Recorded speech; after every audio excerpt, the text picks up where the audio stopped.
local aqui onde nós estamos. É possível entrar e sair. E a gruta é o exemplo de cavidade de uma pedra, como a gente está vendo ali, ó. Local de uma só entrada e uma só saída. Local esse que é claro que com o tempo, né, foi passando chuvas aqui, vento, toda a erosão modificou essa área aqui. Mas no período que eles estavam aqui, se formou um banco de areia que ficava plano e eles podiam posicionar barracas tranquilamente aqui. A gruta naquele período dava para ficar uma pessoa de até 1,80 m de pé aqui, nesse local onde a gente está vendo hoje, nessa grutinha. Então, grota e gruta. A placa aqui representa Lampião e Maria Bonita, junto com os demais, e essa aqui é Adrião Pedro de Souza. Adrião, ele foi um policial vítima da própria polícia. Eles aqui entraram em conflito entre eles, por conta dos objetos valiosos, do chapéu de couro até o pecata, tudo foi levado e na hora H, o tenente e ele entraram em discussão.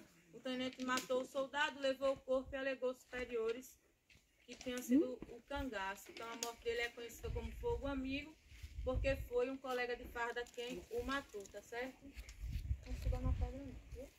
Cangaço. A origem desse nome vem de canga ou cangaia, utensílios de madeira colocados nos animais para transportar mantimento e munição.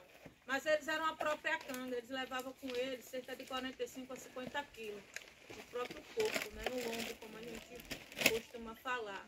Então, essa vida que eles travaram na Caatinga, como eu iniciei, né, falando, o movimento foi criado do século XVIII a XIX, com José Gomes do Cabeleiro, Antônio Silvino, Zé da Feira. O objetivo dele foi fazer justiça com as próprias mãos. Quando acontecia algo na família deles, que alguém era abusado ou até mesmo assassinado, eles recorriam à justiça, que nada fazia, então eles passaram a fazer justiça com as próprias mãos. O Lampião já entrou em 1920, ele era pernambucano de Vila Bela, que hoje é a atual Serra Talhada, terra natal dele. Ele e a família tiveram um inimigo, o coronel José Saturnino. A briga deles foi conhecida por Bodes e Terras, que era por terra e animais. Então, quando ele perdeu a família dele, ele passou a fazer justiça com as próprias mãos, entrando no grupo do Senhor Pereira com 3 irmãos dele, Ezequiel, Livino e Antônio Ferreira. Lampião entra em 1920, em 1921 ele assume, em 1922 ele vai até Água Branca, na fazenda da baronesa Joana de Albuquerque, onde lá ele saqueou ela ouro e passeou com ela de braço dado em praça pública, onde todos questionavam quem era aquele homem que ousava afrontar a baronesa daquela forma. Em alguns museus que a gente passa de cangaço, é possível encontrar algumas cartas que ele escrevia, né? Ele tentava acordos, pedir apoio do prefeito ou dos coronéis daquela área, e para eles poderem ficar ali naquela região. Mas ele deixava claro que se não mandasse mantimentos, dinheiro e tudo que eles precisavam, eles iriam invadir. A baronesa disse para ele que tinha todo o dinheiro que ele precisava, mas que não ia dar a ele. Pelo contrário, iria comprar uso de munição e estourar a cabeça dele. Então ele se sentiu afrontado, vai até lá, passeia com ela, de braço dado para praça pública, e todos questionavam quem era aquele homem que ousava afrontar ela daquela forma. Os boatos vão se espalhando.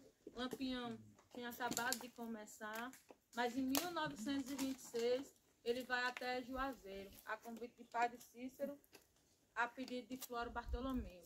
Floro Bartolomeu sabia que se ele convidasse, Lampião não ia. Mas Padre Cícero, como ele respeitava ele, e por causa dele, ele não invadia Juazeiro, nessa ocasião ele foi.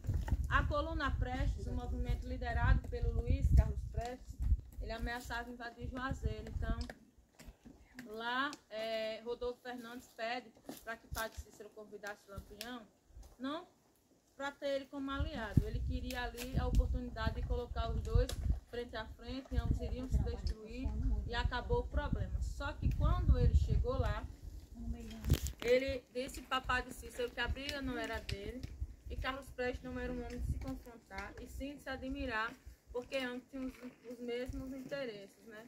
Os interesses deles eram muito semelhantes, era contra o sistema. Então Lampião pegou a patente de capitão, fardamento, munição, vai embora e deixa o governo haver navios. Ele não nem sequer tocou na armadilha.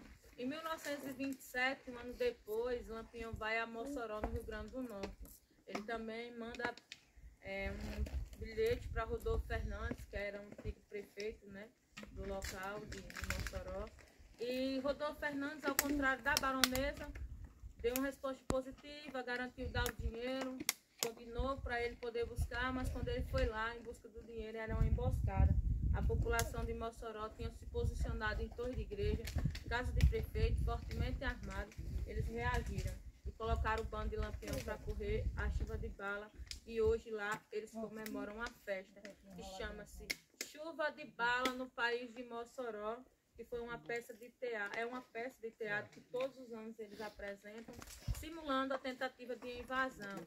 Lampião jurou que não voltava mais lá. Lá não era terra de cangaceiro, porque de lá até os santos atiravam de cima. Os tiros partiam da igreja e até o padre participava da operação. Então ele disse que lá não era para cangaceiro, não. Um dos seus cangaceiros, por nome de Jararaca, ele foi preso, baleado, torturado. Fizeram ele cavar a própria cova e enterraram ele vivo. Lá ele é considerado cangaceiro que virou santo, porque dizem que ao tocar o túmulo dele, milagres acontecem e dia 2 de finado é o mais visitado em Mossoró. Então todo ano tem essa passagem lá, a chuva de bala no país de Mossoró, e a população de lá se orgulham em se dizer que foi a única cidade da história que o Lampião não consegue, né, invadir, que o bando reage e ele é colocado para correr de lá. Depois que Lampião saiu de lá, eu estou especificando as datas, porque